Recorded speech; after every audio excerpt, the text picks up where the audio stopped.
مسلم شریف حدیث دی پیغمبر علیہ الصلوۃ والسلام فرمائے احب البلاد الی الله مساجدها د الله په دربار کې تر ټولو محبوب ترین ځایونه چې دي هغه مسجدان دي وابغض البلاد الی الله اسواقها تر ټولو بدترین ځایونه چې دي هغه بازارونه دي عزیزانو مسجد چې دی یا مساجد چې دی دا د شعائر الله څخه دي لکه المن زکات روزه حج بیت الله د پیغمبر علیه الصلاۃ والسلام مدینه دا غرکم دا مسجد چې دی دا هم په اسلام کې یو لوی مقام حیثیت او اعزاز چې دی هغه لري یعنی خبره دا په تیر ورځو کې عزیزانو په لاهور کې وزیر خان مسجد ډیر زور تقریبا هغه 1641 کې جوړ شوی دی یعنی دا مسجد چې دی هغه اوس د فلمانو د پاره سو خلک راځي فلمان پکې جوړي خلک ډرامې پکې جوړي خلک ډانس او رقص چې دی هغه پکې کوي خلک چې دی هغه موزیک پکې اوري او انجلۍ او الک راځي الت د خپل فلم شوټینګ چې دی هغه پکې کوي یعنی دا په هغه وطن کې عزیزانو چې مقصد دی وای لا اله الا الله دی مقصد د دې وطن لا اله الا الله دی او د داغه لا اله الا الله په کور کې بیا دی را ولاړی چیچ کوي الته بیا انجلۍ او الک چې دی هغه ډانس کوي هغه تن کوي هغه رقص کوي هغه فلم جوړي وسیو طرف ته کده د دې وطن مقصد لا اله الا الله دی بیا دا خبره غلطه ده او کدا خبره صحیح نو بیا لا اله الا الله د دې وطن مقصد چې دی هغه نه دی خبره دا د عزیزانو مسجد چې دی دا د الله کور بلل کیږي او پیغمبر علیه الصلاۃ والسلام یو چا پښتنه جنې وکول یا رسول الله تر ټولو بهترین ځایونه کوم دي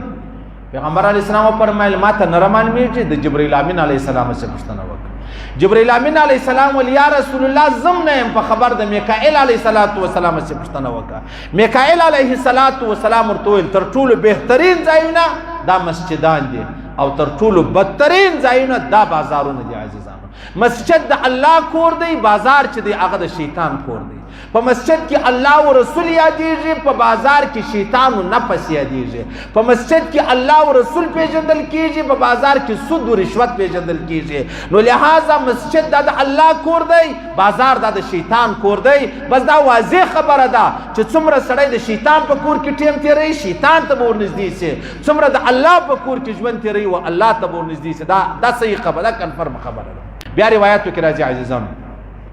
په خوا چې کوم کافرانو کعبه شریف خو د کافرانو په لاس کې و کعبه شریفه د کافرانو په لاس کې و نو دا کافرانو هغه لوی عبادت چې سو سیټیانې به بجاول یا به لاسونه ټکول یا به سیټیانې بجاول دا د دې په مسجد کې دا ژوندو دا غي کارولو او پیغمبر علیه الصلاۃ والسلام فرمایي په آخر زمانه کې به د انسانانو د مجلس اډه چې دغه مسجد وګرځي په آخر زمانه کې به د انسانانو د مجلس مرکز اډا اب مسجد وګرځي د الله رسول فرمایي وداسې خلکو ته بیا الله هیڅ پروا نه کوي الله په دربار کې هیڅ حیثیت دا خلک چې دی هغه نه لري کم څوک مسجد ته راځي په مسجد کې مجلسونه وګپې کوي پخوا کافرانو سیټیانې بجاولې لاسونه ټکول سره نن سبا چې دی هغه مجلسونه وګپې وربکې کېږي مجلسونه او ګپې او بیا بله خبره اوس بیا فلمان هم پکې جوړېږي